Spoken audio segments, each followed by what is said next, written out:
Last week தாங்க என்னோட சன்னோட birthday முடிஞ்சுது. ஆனால் ஒரு வாரத்துக்கு முன்னாடியே நான் ஒரு சைக்கிள் ஒன்று வந்து ஃப்ளிப்கார்ட்டில் ஆர்டர் போட்டிருந்தேங்க.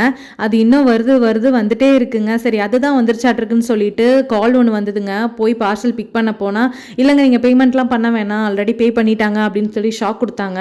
என்னடா அது நம்ம ஆர்டர் போட்ட பார்சலுக்கு யார்டா பேமெண்ட் பண்ணான்னு பார்த்தா என் சிஸ்டர் வந்து என் பையனோட பர்த்டேக்காக சர்ப்ரைஸாக இது அமைச்சிருந்தாங்க இந்த பாண்டா வண்டி. சொன்னால் நம்ப மாட்டீங்க, மகிழனுக்கு இதுதான் ஃபர்ஸ்ட் கிஃப்ட்டு. பெரிய கிஃப்ட்டும் இதுதான். இது வரைக்கும் அவனுக்கு வந்து பெருசாக எதுவுமே வாங்கி கொடுத்ததில்ல. ஏன்னா 2 குழந்தைங்க இருக்க பேரண்ட்ஸுக்கு நல்லா தெரியும், ஃபர்ஸ்ட் குழந்தைக்கே ஆசாசே எல்லாமே வாங்கி கொடுப்போம். ஆனால் அவங்க கண்டிப்பாக அதை யூஸ் பண்ணாமல் வேஸ்ட் பண்ணுவாங்க. கொஞ்சம் ஏஜ் வந்து கிராஸ் பண்ணுற வரைக்கும் பெருசாக எந்த திங்ஸும் வாங்காமல் இருக்கிறது நல்லதுங்க. நீங்களும் இந்த மாதிரி பேரண்டா அப்படின்னு சொல்லிட்டு கமெண்ட் செக்ஷன் மறக்காம கமெண்ட் பண்ணுங்க. இந்த மந்த்துக்கான கிராசரிஸ் வந்து 2 days பிஃபோரே வாங்கிட்டு வந்துட்டேங்க.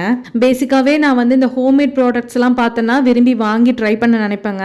சத்தியில் வந்து ஸ்வயம் ஃபுட்ஸ்ன்னு சொல்லிட்டு ஒரு இன்ஸ்டாகிராம் பேஜ் வச்சிருக்காங்க. அவங்க கிட்ட இருந்து மகிழனுக்காக இந்த ஹெல்த் மிக்ஸ் வாங்கியிருந்தேங்க.